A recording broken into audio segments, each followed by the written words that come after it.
Bien, hemos estado trabajando entonces, mis hermanos, la doctrina del Señor Jesucristo, también denominado Cristología.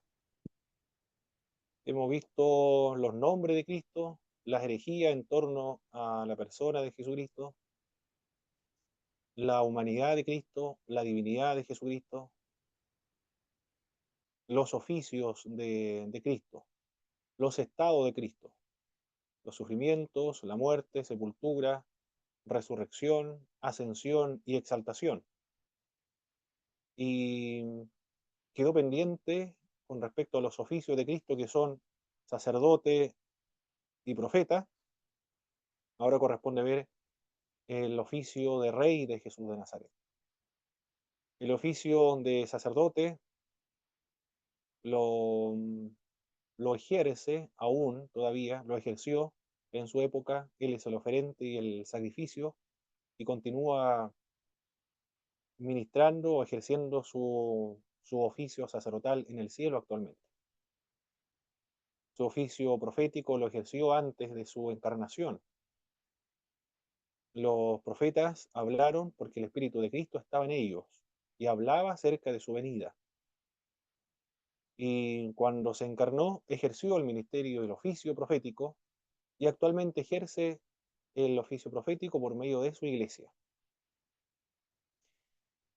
Y también ahora continuamos con el otro oficio de Jesús de Nazaret, y este es el oficio como rey. Aquí nos encontramos entonces el oficio de Cristo como rey. Aunque Jesús mismo nunca anunció explícita y abiertamente el título, de modo implícito aceptó este título de rey. No hizo nada para impedir que la gente viniera o viera en él al hijo de David, cuando le decían: Jesús, hijo de David, ten misericordia de mí.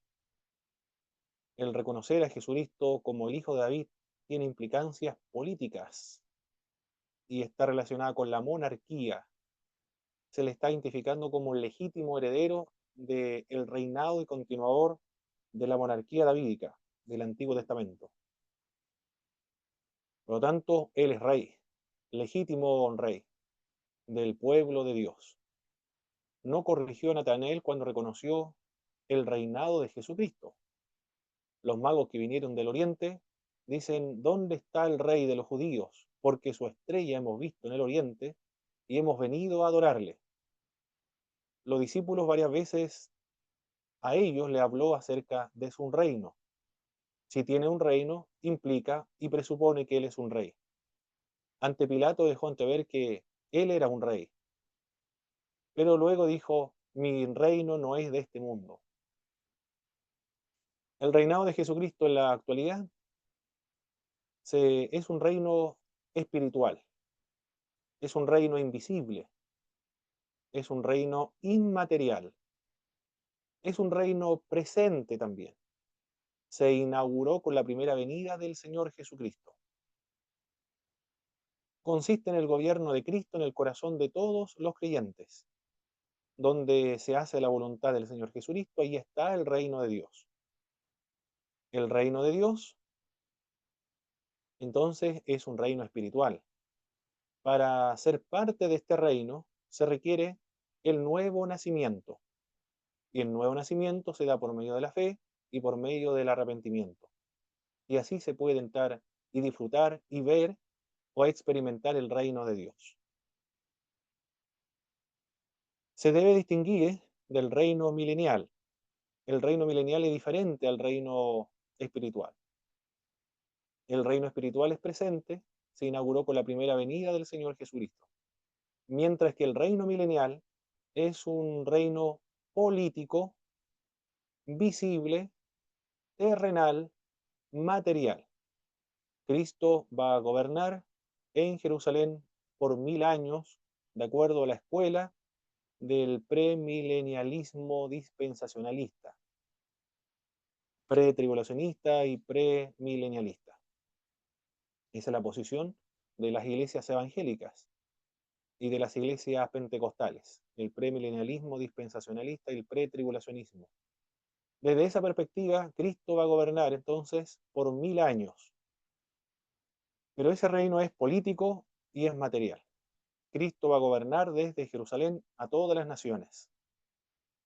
Y los que le van a ayudar en llevar a cabo este reinado o van a colaborar con este reinado van a ser los cristianos que tienen cuerpo glorificado, como el cuerpo del Señor Jesucristo, y van a gobernar las naciones que hayan sobrevivido a la gran tribulación.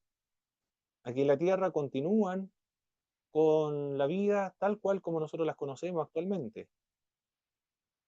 No sabemos, sin embargo, si los países tal cual como se gobiernan actualmente serán los mismos, porque la forma o la organización política no es la misma a través de los tiempos. Siempre va cambiando, va mutando, de acuerdo a la época, de acuerdo a las culturas, se, se vive diversas formas de gobierno.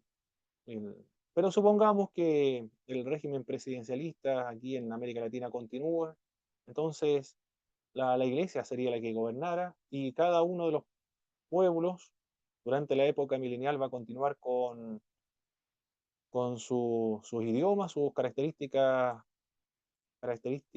culturales y nacionales y políticas también. Después del milenio, Satanás va a ser soltado y va a engañar a todas las naciones. No a la iglesia, porque la iglesia ya se encuentra en un estado glorificado, sino a todas las naciones para rebelarse contra Jesucristo. Y el Señor los destruye con el fuego de su boca y es arrojado por fin Satanás al lago de fuego y azufre y coincide con el juicio final sobre todos los incrédulos, son resucitados y luego juzgados conforme a las cosas que habían hecho estando en vida y de acuerdo a lo que se encuentra en el libro de las obras, y porque su nombre no está escrito en el libro de la vida, entonces son arrojados también al lago de fuego y azufre, que es la muerte segunda. Ese es el reino milenial. Es un reino futuro entonces, a diferencia del reino espiritual, que es un reino presente y espiritual invisible. El reino milenial es futuro, político, terrenal. El reino eterno también es otro aspecto del reino de Dios. Es el mismo reino de Dios, el gobierno de Dios, pero de distintos aspectos.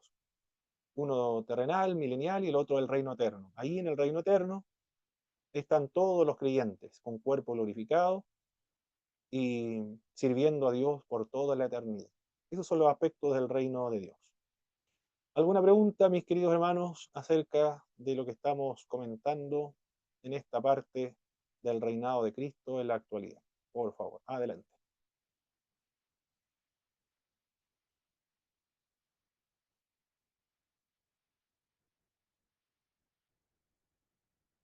¿Alguna pregunta, mis queridos hermanos, Usted sobre lo que estamos dijo, viendo del reino?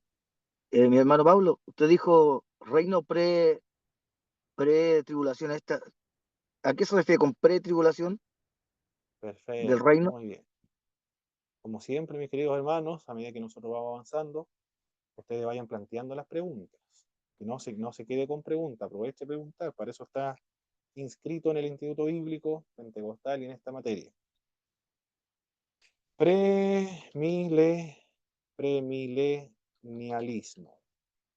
Hay dos premilenialismos, uno es el histórico, prehistórico, y el otro el dispensacional, o el dispensacionalismo. Bueno, dispensacional, vamos. El premilenialismo son aquellos que sostienen que después de la gran tribulación que vendrá sobre el mundo, sobre todos los incrédulos, sobre todas las naciones, ocurrirá un periodo de 1000 años donde Cristo gobernará juntamente con su iglesia en la tierra y se caracteriza por la violencia de los animales salvajes va a desaparecer y la tierra será mucho más generosa como hasta ahora, va a ser mucho más generosa todavía, ya no va a producir cardo y espinos, sino que las condiciones climáticas también van a cambiar, de tal modo que es favorable para la longevidad de los seres humanos. La edad de los seres humanos será como la de los árboles. Ahí se cumplirá lo que dice el profeta Isaías: morará el lobo con el cordero, el leopardo con el cabrito se acostará, el león, el becerro y la bestia doméstica andarán juntos, y un niño los pastoreará. Eso es lo que cree en el premilenialismo. La diferencia entre el histórico y el dispensacionalista es que el histórico señala que la iglesia pasa por la gran tribulación. En cambio, el dispensacionalismo, la iglesia no pasa por la gran tribulación, sino que es arrebatada antes de que comience la gran tribulación. Lo otro, el histórico, no hace la diferencia entre Israel y la iglesia. El dispensacionalismo sí, hace la diferencia entre Israel y la iglesia. En eso consiste el premilenialismo entonces. Indica que Cristo viene antes de la gran tribulación. No sé si lo expliqué bien, mi hermano Cristian. Hay dos Sí, muy Cristian, bien, mi hermano muchas Cristian gracias. Vázquez. Amén. Perfecto. Gracias. ¿Alguna otra pregunta, mis estimados hermanos, acerca de lo que estamos viendo?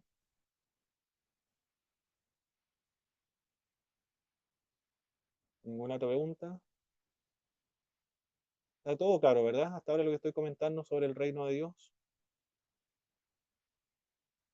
Mi hermano Pablo, Sí, mi en pastor este Isené. reino milenial, por los antecedentes que tenemos, ¿cierto? Lo que usted nos comenta, eh, eh, al, al, al ver el cambio de comportamiento en las bestias y también el tema del clima, va a haber una restauración también en ese tiempo de lo que hoy día conocemos como el mundo en sí, ¿o no? Sí, Aun sí, cuando claro, se va a vivir de claro. manera normal, pero para que cambie el clima tiene que haber una regeneración también del mismo planeta que va, que hoy día está siendo afectado por tantos cambios climáticos y esas cosas. Probablemente, probablemente. Lo único que podemos decir con seguridad que las condiciones climáticas van a cambiar, va a ser similar a la época antes del diluvio, cuando la edad de los hombres era extensa, vivían muchos años, 300, 400, 600 años. Por eso que los profetas dicen, la edad de los hombres serán como la edad de los árboles, vivirán mucho tiempo, y maldito será aquel que muera a la edad de 100 años. Se desprende entonces que las condiciones climáticas van a ser distintas, en ese sentido nada más. Más allá no podemos especular. Pero si van a vivir mucho es porque las condiciones van a ser diferentes en la Mi Tierra. hermano Hermano Pablo, Cristian, ¿sí? una consulta, pero ¿no se supone que también la tierra es levantada la maldición de Génesis de la espina de cardo? Quiere decir que la tierra cambia porque Cristo ahora está en la tierra. Está, Correcto, así es. Así es, muy bien, hermano Cristian. Excelente. Bien, el actual gobierno de Cristo es tanto en el universo como en la iglesia. Estamos viendo un oficio de Cristo que tiene que ver con el reinado. Gobierna en el universo y en la iglesia. En el universo como creador y como sustentador. En la iglesia como cabeza de la iglesia. En las esferas del reino también gobiernan las esferas del mundo. Cristo es el soberano del universo por quien todas las cosas existen, dice el Evangelio de Juan, y son sostenidas por medio de la palabra y de su poder, dice el libro de Hebreos. El apóstol Pablo en Colosenses dice que él es el creador y sustentador de todas las cosas. Está ejerciendo entonces su gobierno. Ejerce todo poder frente a la autoridad humana y también frente a las autoridades demoníacas. Controló nuestro Señor el proceso de su muerte. Expulsó también a los demonios. Ejerce su reinado en la iglesia, pero debe tenerse en cuenta que la manifestación del reino de Cristo en la comunidad de sus redimidos es, es imperfecta, puesto que los hombres son imperfectos. Yo no creo que esto requiera de mayor explicación, ¿verdad, mis queridos hermanos? De que la, la iglesia no es perfecta. Yo no creo, no sé si requiere explicación esto o dar algunos ejemplos de que la iglesia no es perfecta, porque ustedes yo creo que pueden dar muchos ejemplos de que la iglesia no es perfecta. Por favor, mis queridos hermanos, denme algunos ejemplos para indicar que la iglesia no es perfecta.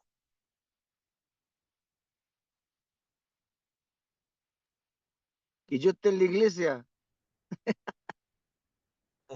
ya no es Claro, muy perfecta. bien, ¿cierto? Nosotros somos parte de la iglesia y no somos perfectos, por tanto, la manifestación del reino de Cristo en la comunidad de los redimidos es imperfecta, porque todavía no estamos en el estado de glorificación.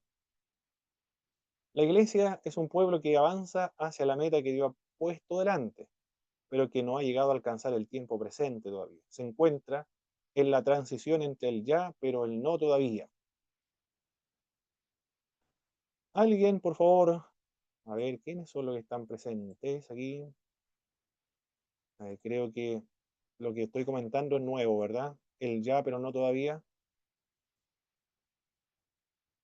Creo que no lo han escuchado anteriormente. El ya, pero no todavía. ¿Esto lo habían escuchado anteriormente, mis queridos hermanos? ¿O es primera vez que lo escuchan? El ya, pero no todavía. Nosotros estamos en una transición del ya, pero el no todavía. Si no lo conocen, me lo comentan, por favor. Si lo habían escuchado o no. ¿Quién no lo ha escuchado? ¿O sabe de qué se trata el ya, pero no todavía? Lo he escuchado, pero no sé a qué se refiere realmente. Ah, muy bien, pero por lo menos ya lo ha escuchado, excelente. No sé, parece que lo ha escuchado acá, hermano Roberto. No sé. Bueno, en alguna parte habrá En los dos escuchado. Pero aquí nos libros explica. que leímos aparecía. En los Muy dos, bien, hermano. sí. Ah, ya, perfecto. ¿Pero lo entendió, hermano Leaciano, no? ¿A qué se refería el ya, pero no todavía? Lo busqué y se entiende muy superficialmente, pero no tan profundo. Perfecto, muy bien, muy bien. Lo habían leído entonces. Ah, ok, ya, perfecto. Muy bien, aquí voy a hacer entonces una línea del tiempo. Esta línea del tiempo es de Génesis, y esto le vamos a denominar nosotros la antigua era. Esa A indica antigua era. Esta antigua era se caracteriza por el pecado, se caracteriza por la muerte, por la presencia satánica, se caracteriza también por la fiereza y la violencia de las fieras, se caracteriza también por la enfermedad. ¿Qué más? Por la presencia de demonios, creo que lo dije ya, por la presencia de demonios, muerte, enfermedad, y también por la escasez o la precariedad. Esa es la antigua era. Desde esa perspectiva del Antiguo Testamento, la antigua era, los profetas del Antiguo Testamento y la comunidad judía también hablaba de una nueva era. Y esta nueva era se caracteriza por la ausencia de demonios, por la ausencia de Satanás, por ausencia de enfermedad, se caracteriza por la resurrección de los muertos, se caracteriza por la irrupción del reino de Dios aquí en la tierra, que lo inaugura el Mesías, y se caracterizará también por la abundancia de alimentos y un banquete extraordinario de tal manera que sobra, y se caracteriza por la pacificación o la paz o la mansedumbre, mejor término pacificación, es más violento, la mansedumbre entonces, de los animales. Esa es la característica de la nueva era.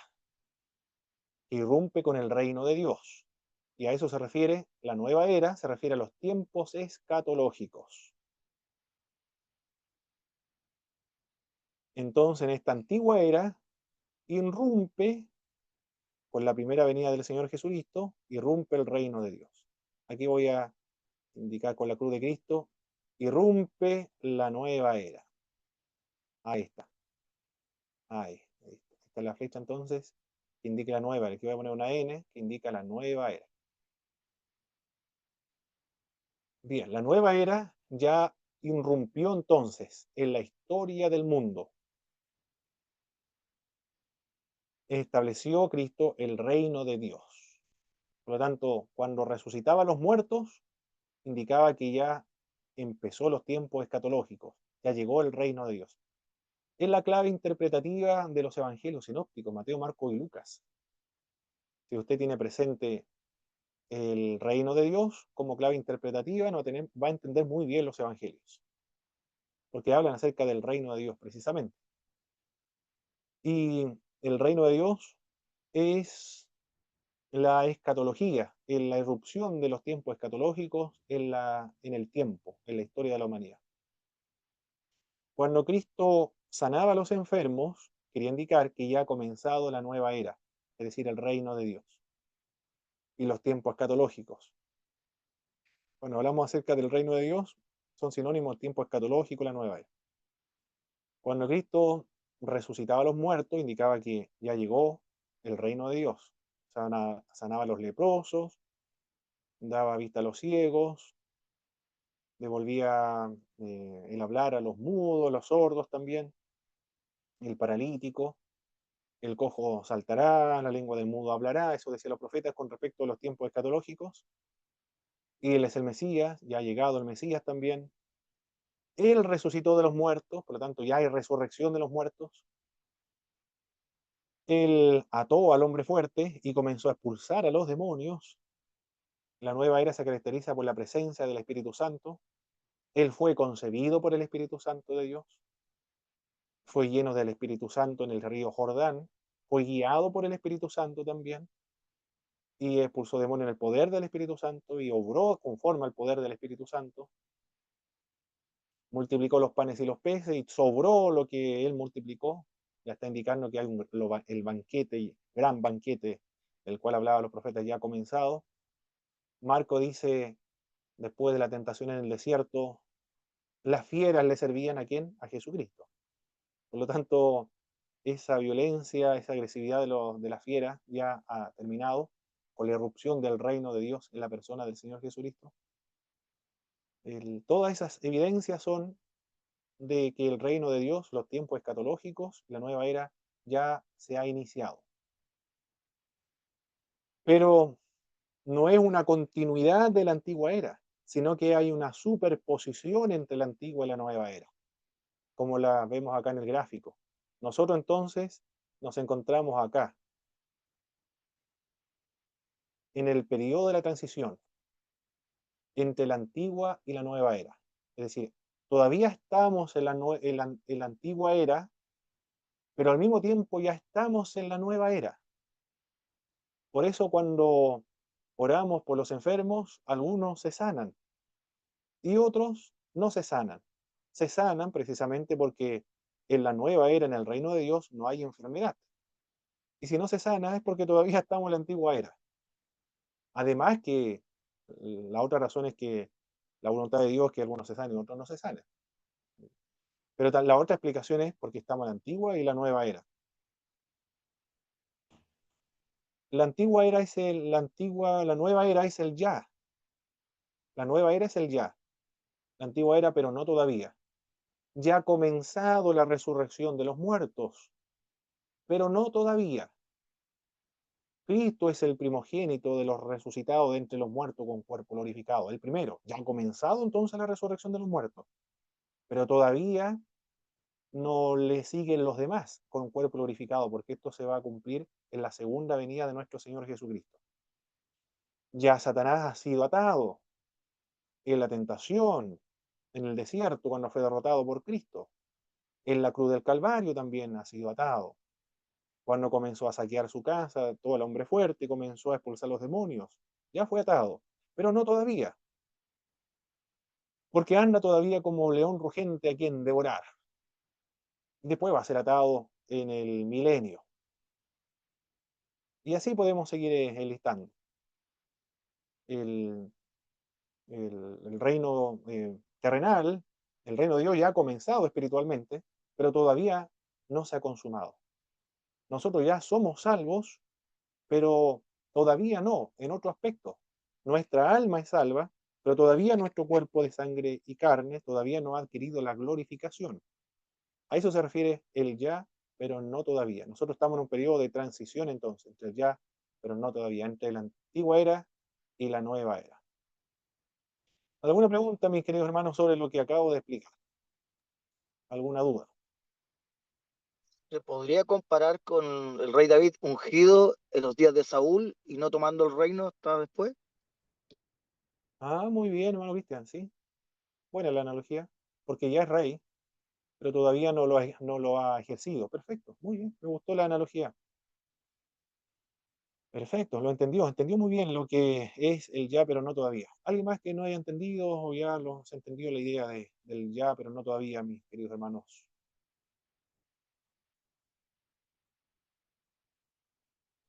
¿Sí se entiende, hermano Pablo?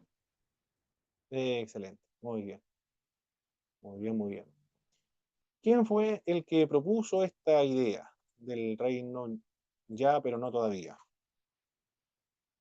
Oscar Kuhlman, en el libro Cristo y el tiempo. Cómprelo en su librería más cercana o en Busca Libre o en cualquier librería donde encuentre a Oscar Kuhlman. Está en la Busca Libre ahora, está con un 50% de descuento más o menos. Pero él fue el primero que habló acerca de esto y después los demás teólogos lo siguieron y nos ayuda a comprender los evangelios y este día del ya, pero no todavía. Es consecuente con el mensaje bíblico. Bien. Terminamos entonces con los oficios de Cristo. ¿Cuáles son los oficios de Cristo? Los que leyeron el libro de José Martínez, Sacerdote, el oficio profético y como rey. profeta y rey. Excelente, muy bien. Esos son los oficios entonces de Cristo. Sacerdote, profeta y rey. Los oficios de Cristo. Excelente. Y así, abruptamente finalizamos con esta unidad de la Cristología, o la doctrina acerca de Jesucristo. Vimos los nombres de Cristo, los oficios de Cristo, las obras, ahora vamos a ver, no, continuamos viendo todavía la Cristología, todavía no lo hemos finalizado. La otra clase es la siguiente, la clase 8, iniciamos la otra materia que es de la doctrina de salvación. Pero falta todavía otra doctrina acerca de Jesucristo que es las obras de Jesucristo. Bien, las obras de Jesús entonces. ¿Cuáles son las obras de Cristo? Una de estas obras es la redención. Aquí viene otro hermano, la redención. Nuestro hermano de iglesia, cuando predican redención, Cristo nos redimió, Cristo expió nuestros pecados, Cristo es nuestro sustituto, Cristo es nuestra propiciación.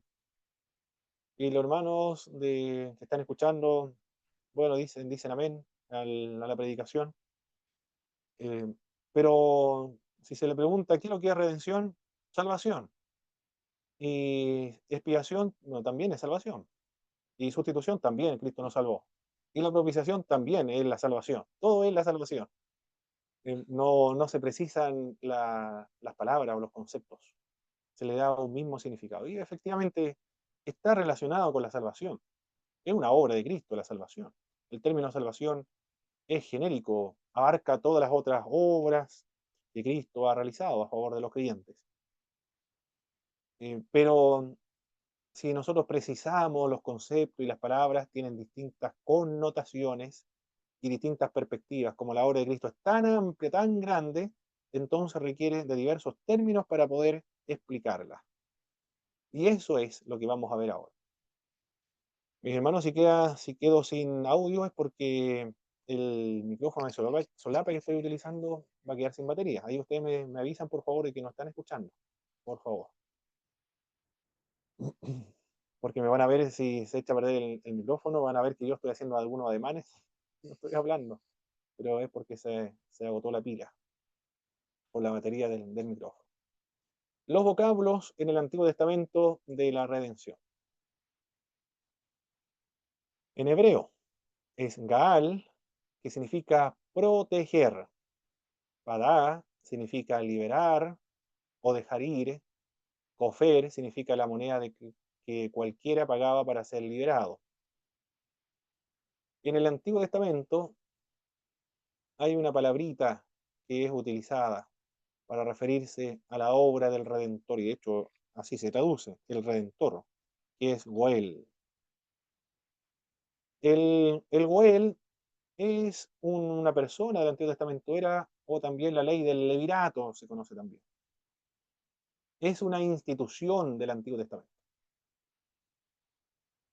Es una persona que debe cumplir responsabilidades familiares. Es una ley dentro de una familia, una responsabilidad y un deber familiar. Cuando un hermano se casaba y fallecía y no dejaba descendiente, entonces el hermano tenía que casarse con la viuda del hermano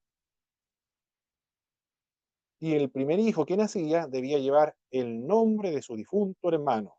Tenía finalidades económicas para que no se perdiera la herencia, la tierra.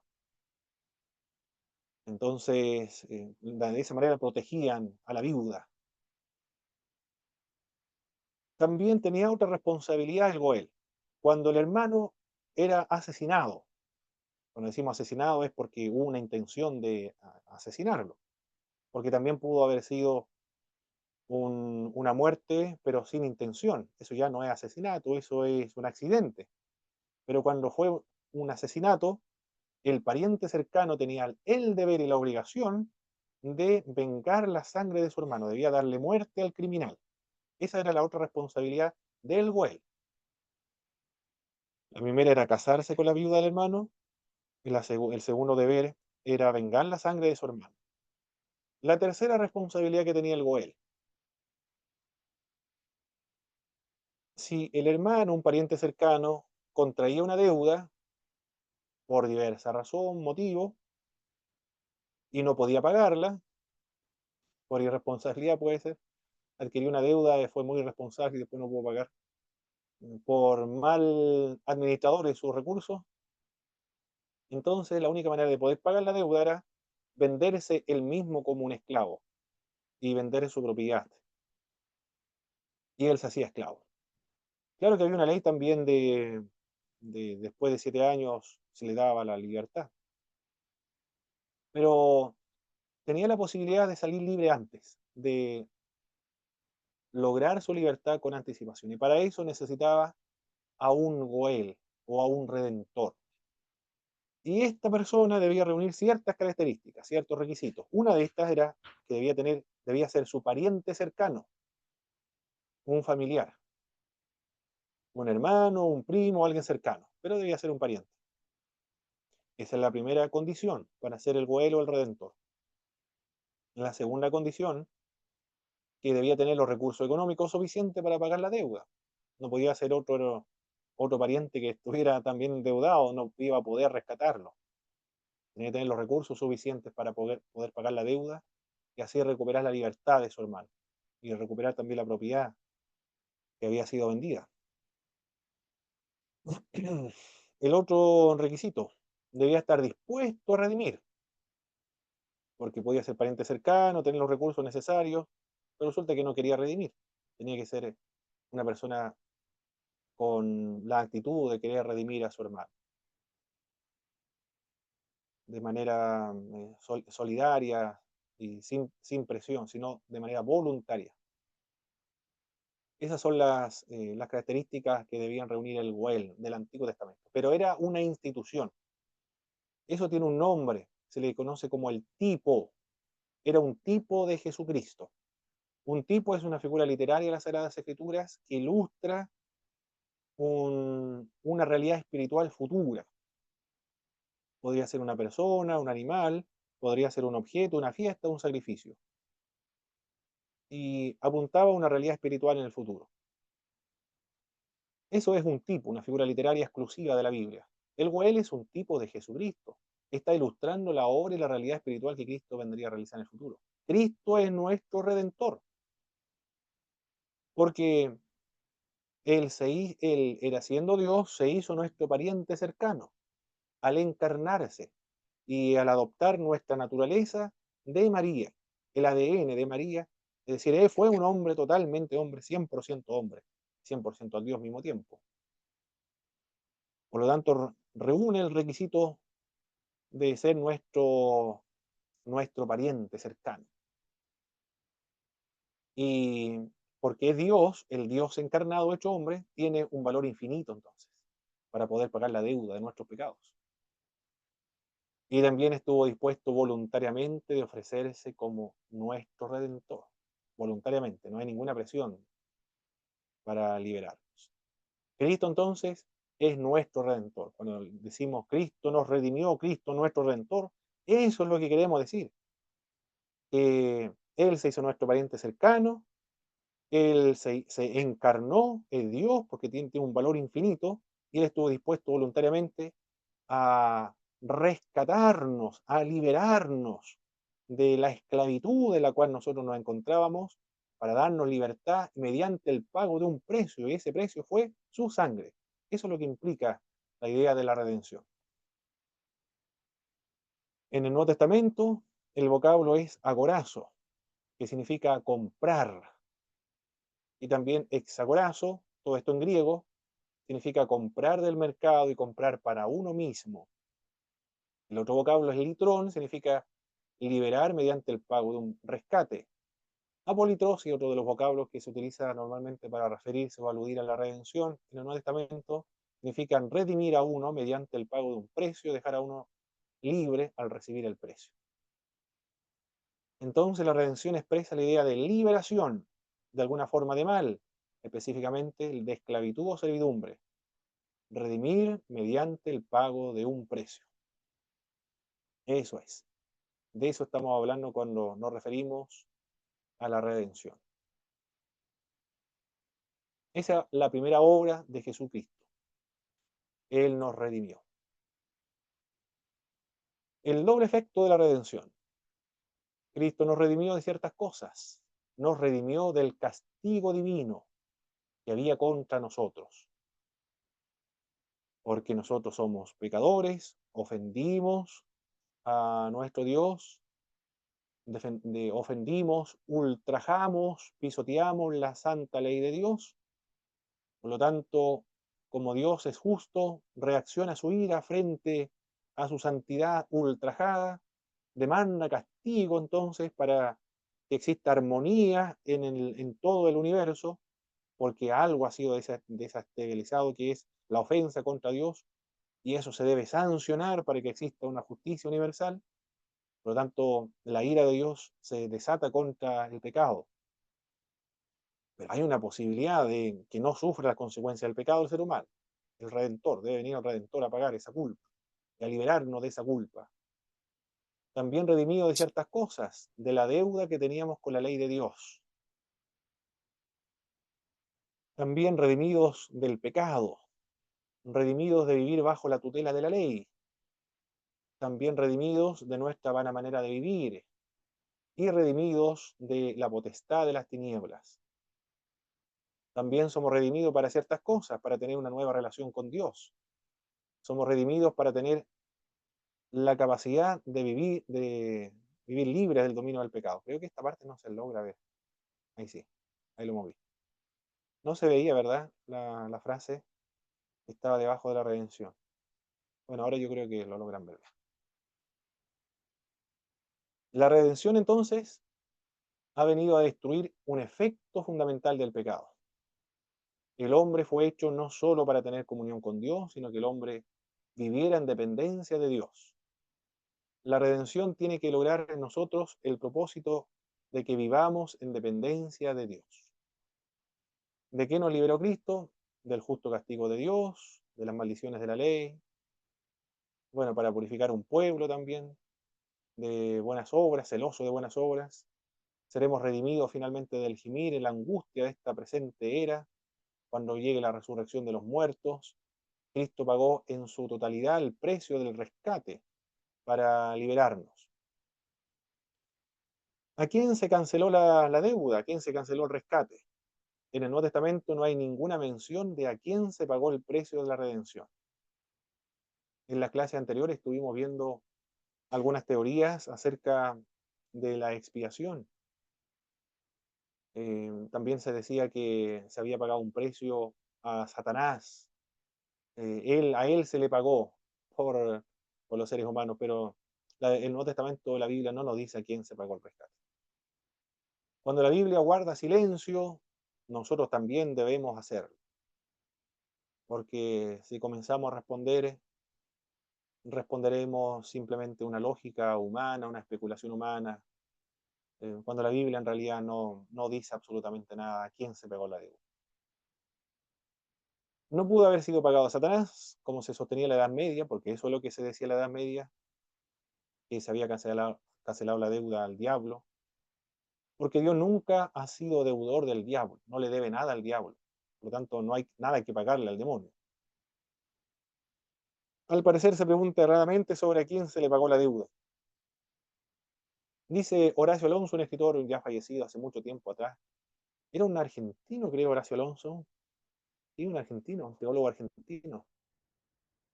Él decía, aunque es mejor callar cuando la Biblia guarda silencio, él se atreve y trata de especular un poco, dice, a modo de opinión personal, sin embargo, y dice a modo de opinión personal nada más. Sostiene que el precio fue pagado a la justicia de Dios, pero no existe referencia de las Escrituras al respecto. Dice que fue pagado a la justicia de Dios, pero no tiene cómo justificarlo bíblicamente. Pero señala también que debemos guardar silencio cuando la Biblia guarda silencio. Mi hermano Pablo, Hermano Cristian, sigue adelante. mire, y cuando la ley dice que uno le robaba o usufructuaba a alguien, ¿a quién se le pagaba? Al que se le robaba tenía que pagarle el deudor. A la Y nuestro víctima. pecado es contra Dios. Exacto. Debiera ser, quizás la deuda se pagaba directamente con Dios, ¿o no? Claro, pagarse a Dios, pagarse a él mismo. Por eso Horacio Alonso dice, eh, ¿a quién se le pagaba? Dios pagó o Dios se pagó a sí mismo. Por eso habla de un aspecto de Dios, que es la justicia. Por eso Horacio Alonso dice eso, de, de, de su Hermano justicia. Pablo, hermano Pablo, Hermano, vale, adelante.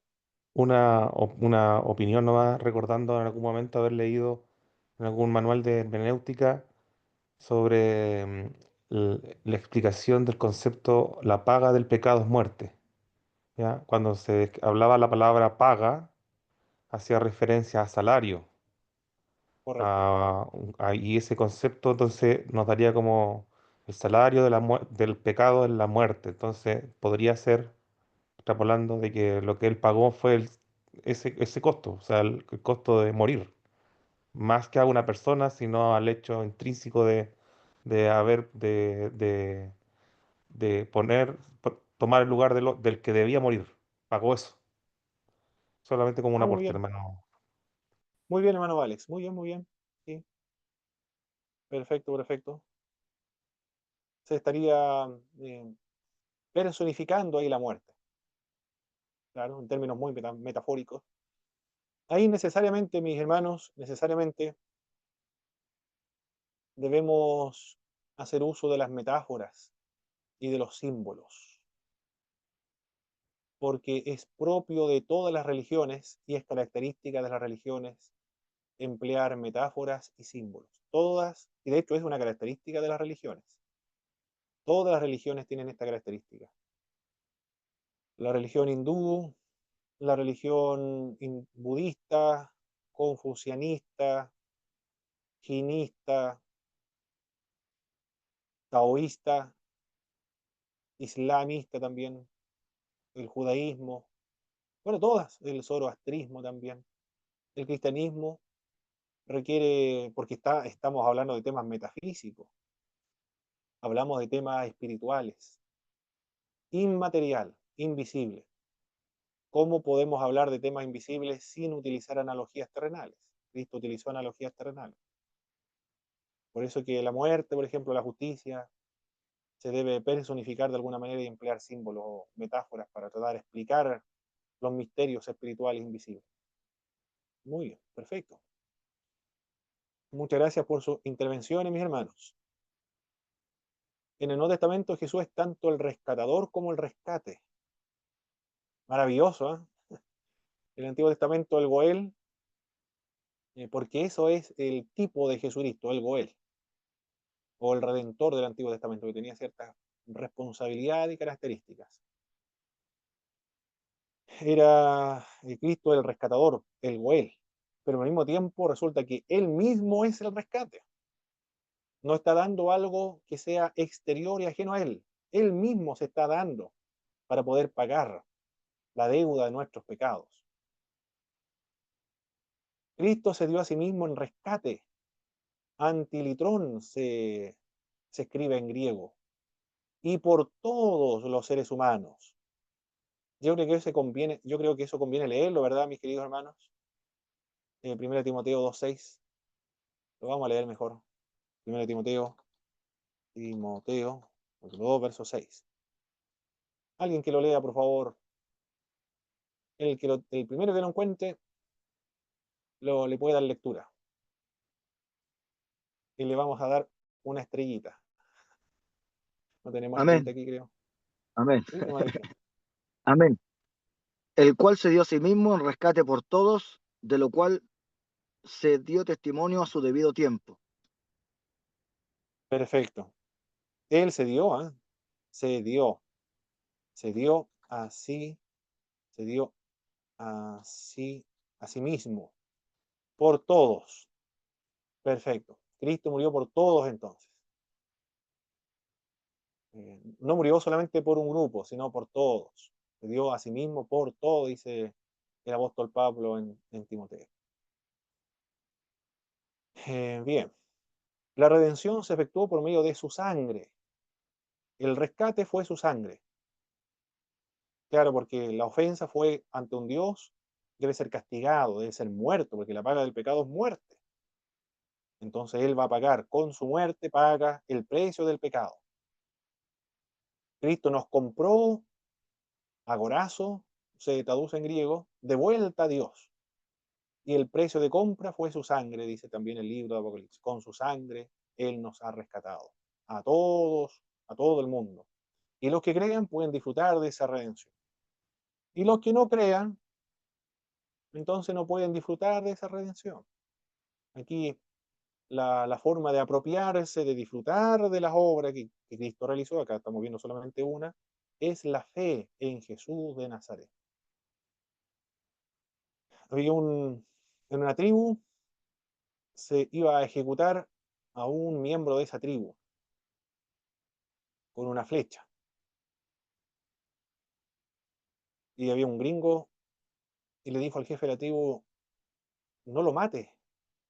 ¿Por qué lo va a matar? Porque esta persona quebrantó la ley de la tribu. La tribu dice que es aquel que comete tal crimen debe necesariamente morir. Pero no lo mate, véndamelo a mí como esclavo. Aquí tiene oro y plata, yo lo doy por este hombre. Y yo lo recibo como esclavo. No, dijo el jefe de la tribu, yo no quiero oro ni plata, lo que yo quiero es sangre. Y mandó a disparar sobre la persona que estaba siendo castigada, ejecutada. Lanzaron la flecha y el gringo alcanzó a levantar su mano y la flecha le atravesó su brazo. Y el gringo le dijo al jefe de la tribu, quería sangre, ahí tiene la sangre, yo la doy por ese hombre, ahora ese hombre me pertenece, es mi esclavo, porque yo lo compro con mi sangre. Ilustra muy bien la obra que Cristo ha realizado a favor de nosotros, los creyentes. Somos nosotros los creyentes que estamos ahí en ese lugar, en el paredón se le llama, donde van a ser ejecutados fusilados, pero acá va a ser con una flecha. Estábamos condenados a muerte y alguien nos compró, que fue Cristo con su sangre, y después le dieron la libertad al hombre. Le dijeron, suéltelo. Y el esclavo dijo, gracias, señor, le dijo al gringo. Ahora yo voy a ser su esclavo, ahora le voy a servir para siempre, porque fue comprado con la sangre. Eso es precisamente lo que hizo Jesucristo, y es lo que debemos hacer todos los creyentes. Agradecer a Cristo y ofrecernos como esclavo, porque en el Nuevo Testamento el dulos es un esclavo, que ha perdido todos sus derechos y se ha negado a sí mismo. Y ahora ha adoptado la actitud y la condición de un esclavo. Un esclavo no tiene nada que reclamarle a su amo, porque es un esclavo. Bien, eso es lo que hizo Jesucristo entonces la primera obra, la obra de la redención. Continuemos con la siguiente obra de Cristo. ¿Qué significaba redención, mis hermanos? Expreso la idea de liberación. Perfecto, liberación, ¿qué más? Pagar un precio. Liberar, perfecto, mediante el pago de un precio, ¿a quién? A un esclavo de la A esclavitud. un esclavo. Excelente, liberar a un esclavo mediante el pago de un precio, esa es la idea de la redención. Excelente, vamos bien, vamos bien. Continuemos entonces, mis hermanos. La otra obra de Jesucristo. ¿Cuál es la otra obra de nuestro Señor? La otra obra es la expiación. Miren la imagen, me gustó esta imagen porque expresa muy bien la obra de nuestro Señor Jesucristo. Un cordero sin mancha y sin contaminación, manso y humilde, que fue llevado al matadero. No abrió su boca y se ofreció en sacrificio por nosotros. Bueno, la sangre habla de una muerte violenta. Los propósitos de la expiación ahora.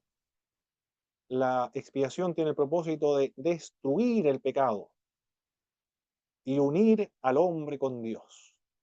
Esa es la idea de la expiación. La expiación supone la existencia del pecado. Hay un pecado entonces. Y tiene como propósito destruir el pecado, acabar con el pecado. La expiación es la obra por la cual el pecado es borrado. Mire qué maravillosa noticia. Es borrado, es destruido. El pecado está en nosotros, pero la expiación acaba con el pecado, lo destruye. La expiación es la obra por la cual el pecado es borrado ahora el pecado de los seres humanos.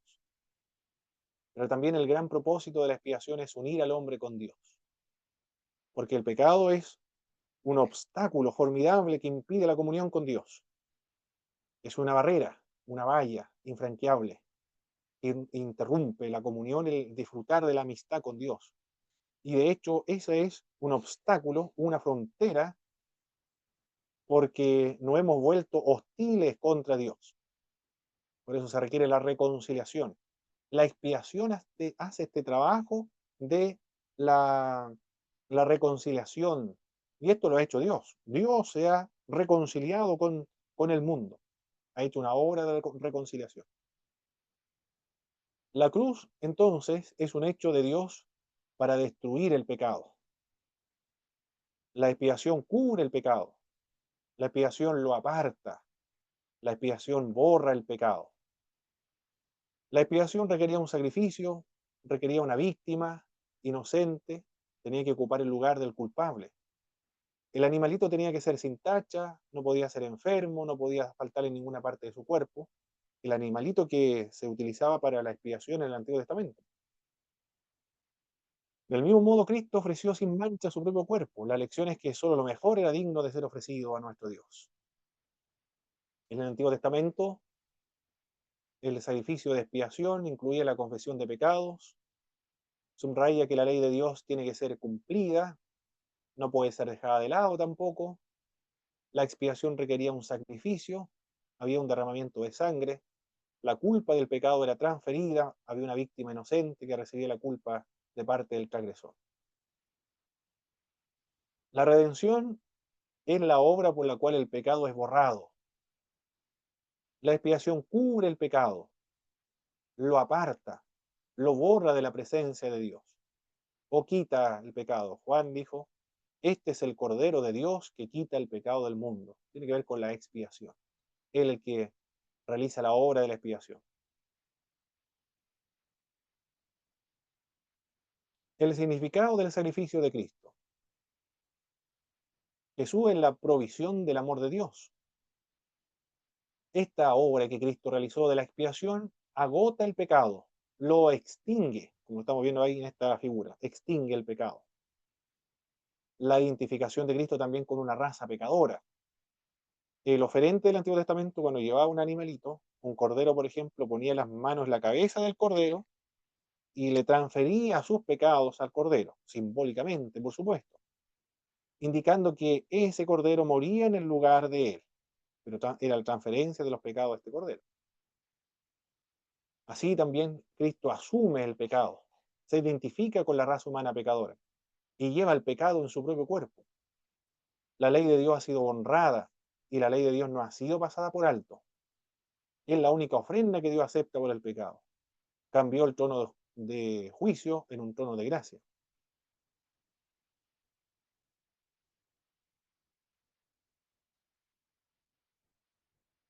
La obra expiatoria de Cristo agota entonces y extingue el pecado.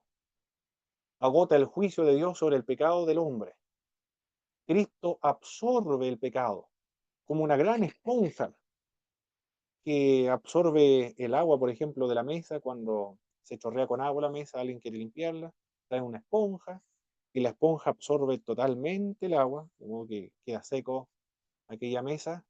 Así también Cristo como una esponja absorbe todo el pecado de toda la humanidad de todos los tiempos, desde el origen del mundo hasta el fin del mundo.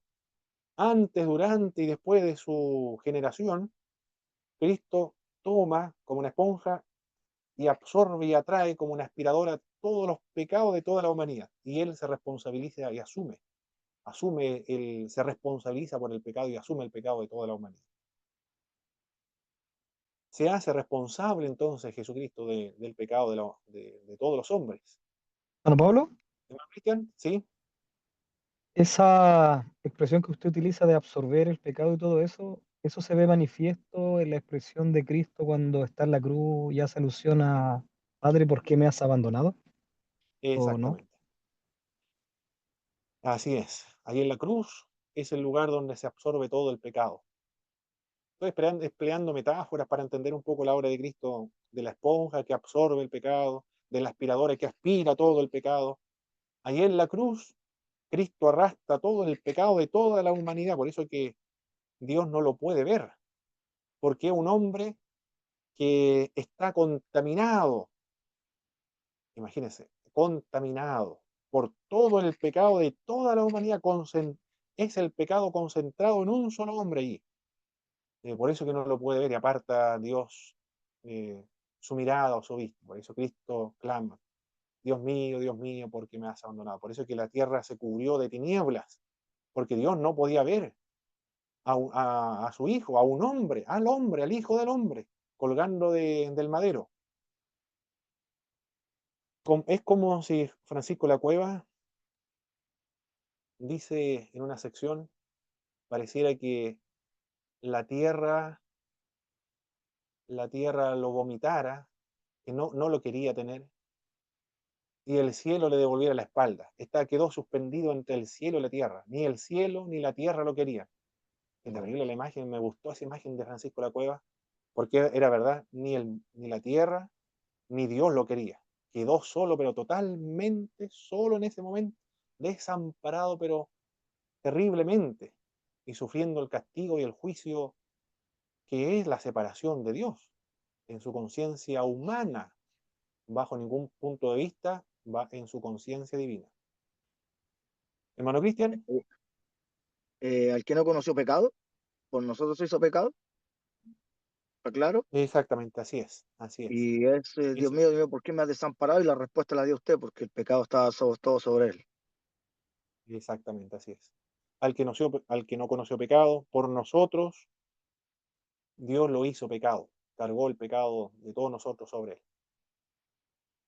Bien, esa es la obra de Cristo de la expiación entonces.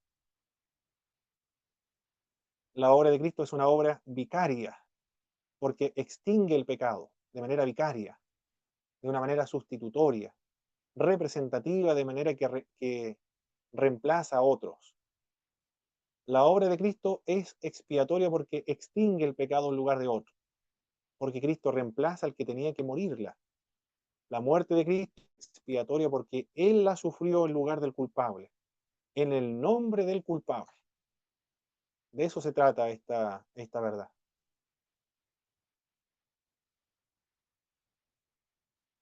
Los sacrificios realizados en el Antiguo Testamento destacan verdades de valor eterno. Los sacrificios incluían confesión de pecados, subrayaba que la ley de Dios tiene que ser cumplida, no puede ser dejada de lado la ley de Dios, sino que debe ser honrada. Requería un sacrificio, había derramamiento de sangre, la culpa del pecador era transferida, había una víctima inocente que recibía la culpa del culpable. Bien, esa es la segunda obra de Jesucristo entonces, la expiación. ¿Cuál es la primera obra de Cristo? La redención. Redención. La segunda, La expiación, muy bien. Esto no es en orden cronológico, sino que todo esto se da al mismo tiempo. Cubrir el pecado al pecador, quitar el pecado, borrar el pecado, extinguir el pecado. ¿De qué estoy hablando? De la expiación. Liberar a un esclavo mediante el pago de un precio. ¿A qué me estoy refiriendo? la redención. Redención. Muy bien, mis queridos hermanos. Están pero extraordinarios ustedes. Ahora, ¿qué están viendo en su pantalla? Una imagen del arca del pacto. Excelente, muy bien. Este es el arca del pacto, entonces. Aquí tenemos la ley de Moisés. Estas leyes deben estar rotas, porque son las tablas rotas que se depositaron acá en el arca del pacto. No sé si alguien conoce el nombre de la cubierta acá, hermanos. ¿Cómo se llama esta tapa del arca del pacto? El propiciatorio. Propiciatorio. Propiciatorio, excelente, muy bien. Perfecto. De ahí viene entonces la idea de la propiciación. Aquí Dios veía dentro del arca del pacto sus leyes que estaban rotas por el pecado de los seres humanos. ¿Cuándo se rompieron las tablas de la ley? Cuando Moisés subió al monte Sinaí a buscar las tablas y descendió y resulta que estaban los judíos, o sea, los hebreos, estaban todos saltando, gritando, danzando y alabando a un becerro de oro, nada más y nada menos. Y habían dicho recién, adoraremos solamente al Señor. Y Israel solamente adora a un solo Dios, no te hará imagen y semejanza, lo que está arriba en el cielo, en la tierra, ni abajo de la tierra, porque yo soy tu Dios celoso. Honraremos solamente a Dios, dijeron los judíos, los hebreos. Anda tú tranquilo nada más al monte Sinaí a seguir hablando con Dios. Y después los hebreos dijeron, Moisés no regresa. ¿Qué habrá pasado con Moisés? Porque ya son muchos días, ya son 40 días. Dijeron, concluyeron los hebreos, debió haber muerto entonces porque la presencia era tan intensa que este hombre murió allá arriba. Nosotros vamos a tener que hacer algo. Le dijeron a Aarón, Aarón va a tener que hacernos dioses porque nos sacaron de la esclavitud de Egipto, para que nosotros le adoremos. Y Aarón no era un hombre de carácter, no se negó, sino que dijo, reúnan los arcillos, los pendientes, las argollas que tomaron de los egipcios y fabricaron un becerro de oro, bien hecho. Y comenzaron a adorar el becerro de oro, impresionante, a bailarle. Estaban todos danzando, bueno, no todos, pero una gran mayoría danzando, 3000 estaban danzando. Y Moisés cuando regresó, le dio tanta rabia que lanzó las piedras al piso y se quebraron. Esas tablas quedaron en el arca del pacto. Entonces Dios cuando veía el arca, veía las tablas que estaban rotas por el pecado del ser humano. Entonces cuando veía que sus leyes estaban rotas, se indignaba y se enojaba. Se despertaba y reaccionaba a la ira de Dios por el pecado de los seres humanos, del pueblo hebreo en ese caso. En el día de expiación se arrojaba sangre en la tapa, en la cubierta del propiciatorio. Aquí, en esta tapita. Simbolizaba aquello que Dios no veía las tablas de la ley rotas. Por eso, al no ver las tablas de la ley rota, porque había sangre aquí, entonces no había ira de Dios. se aplacaba su ira. Y esa es la idea de la propiciación, aplacar la ira.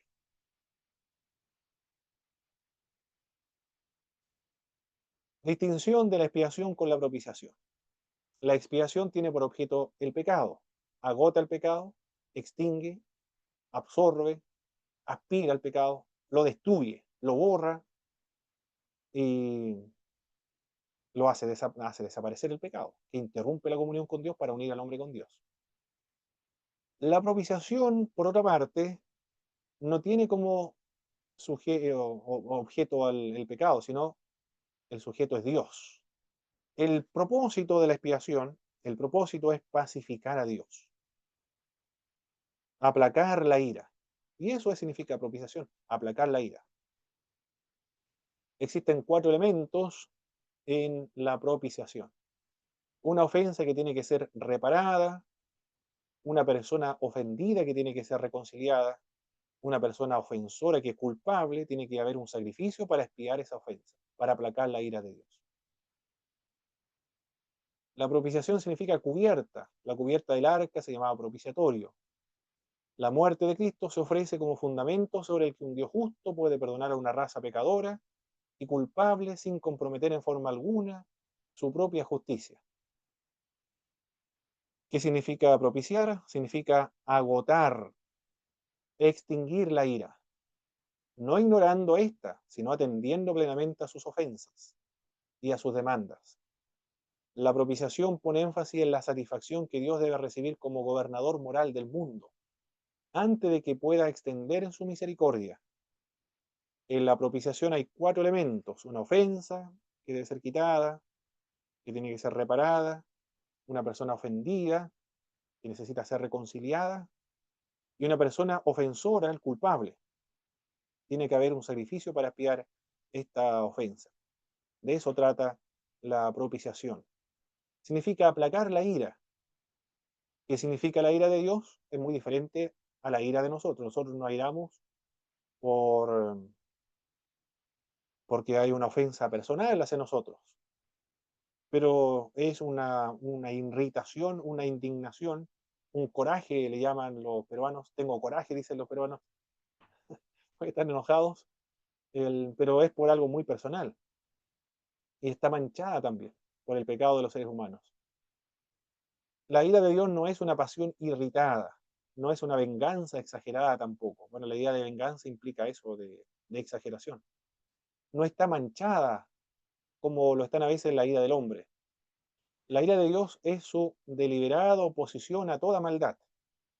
Es su resistencia contra el pecado.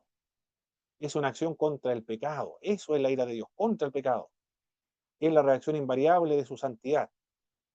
La santidad es la que produce que se indigne nuestro Señor. En las religiones paganas se ofrecían sacrificios para sus dioses, para que los dioses fueran favorables. Esto se transmitió a todas las religiones del mundo. Siempre, o la gran mayoría, hay sacrificios que se requieren realizar para aplacar a sus respectivos dioses. En el cristianismo igualmente. La diferencia es que en el cristianismo no es el ser humano el que ofrece sacrificios para aplacar la ira de Dios, sino que en el cristianismo es Dios mismo que se da en sacrificio para reconciliarnos Él mismo con nosotros mismos. Esa es la diferencia con las otras religiones del mundo. La propiciación entonces es aplacar la ira de Dios, extinguirla, agotar la ira de Dios. La ira de Dios se desata contra el pecador. Pero para evitar esa situación trágica para los seres humanos, Cristo es el que lo aplaca, porque Él absorbe el pecado de la expiación y así agota la ira de Dios. Por lo tanto, ya no hay ira que se desate de Dios contra los pecadores, puesto que ya Cristo lo asumió. Para disfrutar este beneficio, más adelante lo veremos, para disfrutarlo se requiere la fe y el arrepentimiento. Se debe creer y aceptar. De lo contrario, si no acepta la obra que Cristo realizó por todos nosotros, entonces él mismo debe pagar por toda la eternidad sufriendo en el infierno, para siempre. La única manera de pagar, porque no quiso aceptar esta redención, esta propiciación, esta expiación, él mismo entonces va a tener que pagar, porque rechazó la obra que Cristo realizó por él. Ahí es doblemente condenable entonces. Ya no es condenado por su pecado, sino por haber rechazado la provisión que Cristo ha realizado a favor de él. ¿Qué otra obra ha realizado Jesucristo a favor de todos nosotros? A ver, me enviaron una... La hermana Gisela me envió un mensaje, no sé si estará por acá la hermana Gisela, estará conectada ahora. Amén, profe, aquí estoy. Ah, perfecto, perfecto.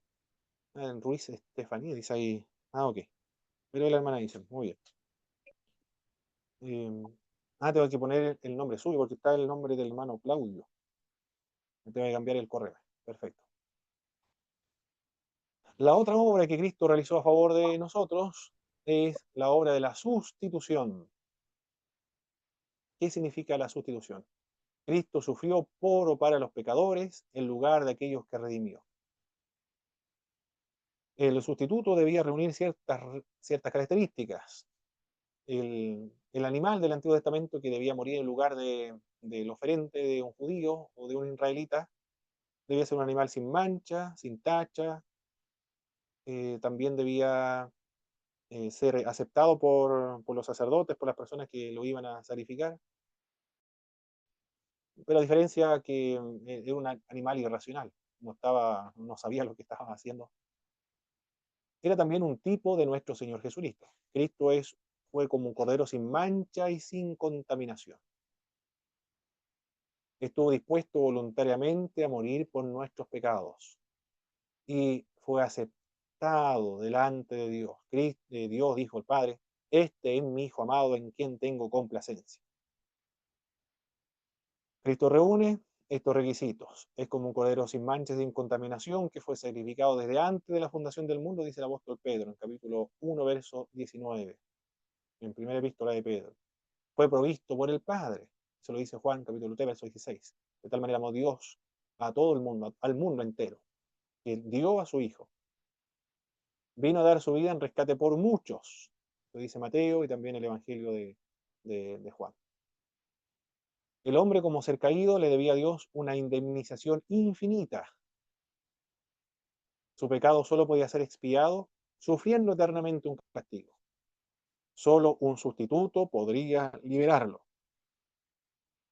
Cristo murió por nuestros pecados y ya no es necesario que nosotros muramos por ellos si aceptamos ese sacrificio. Por eso debe ser aceptado. El Cordero fue ofrecido en lugar de Isaac. Barrabás siendo libertado, Cristo llevó su cruz y tomó su lugar, no solamente el de él, sino también el lugar de todos nosotros.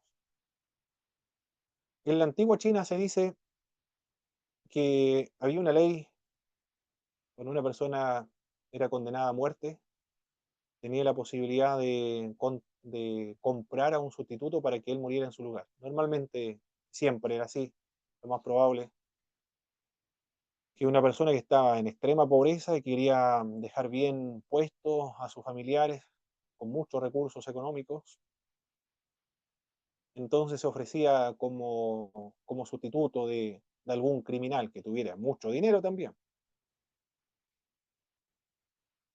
Se llevaba a cabo la sentencia de muerte, ponía su cabeza en el lugar que correspondía para dejar caer la espada y ejecutar a este delincuente, a este criminal. Cuando se leía la sentencia, se levantaba la espada, el hombre llamaba a su sustituto, y luego el sustituto tomaba su lugar y caía la espada y la cabeza quedaba en el canasto. Cuando eso ocurría, ese hombre, tan pronto como la cabeza se desprendía del cuerpo, el que compró a ese sustituto perdía su identidad, perdía su nombre. Desde ese momento llevaría el nombre de su sustituto. Eso es lo que ocurría en la antigua China, según algún, alguna historia. Esto se encuentra en la enciclopedia de ilustraciones para sermones, para predicación. Más o menos así ocurrió con los cristianos. Nuestro sustituto, el que murió en lugar de todos nosotros, Y cuando nosotros aceptamos esa obra que Cristo realizó, de la sustitución, propiciación, expiación, redención, entonces ya nuestro nombre ya no importa, ¿eh? Sino que ahora ya llevamos el nombre de Cristo, ahora somos cristianos, seguidores de nuestro Señor Jesucristo. Perfecto, mis queridos hermanos. Hemos terminado entonces esta, esta clase, que es la clase número 7. Aquí está. Vamos a dar un breve repaso de lo que estuvimos trabajando. Ahora todos participan, por favor, de las preguntas que voy a plantear. Por favor, mis hermanos, ¿en qué consiste el reino de Jesucristo?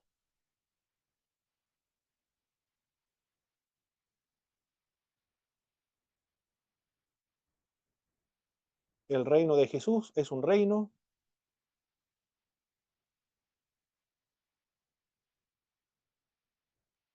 Espiritual, muy bien, milenial, un reino espiritual, eterno, perfecto, milenial y eterno, eterno, perfecto. y hasta ahí me acuerdo. Muy bien, sí, hasta ahí, hasta ahí llegamos nada más. Consiste en el gobierno de Cristo en el corazón de todos los creyentes.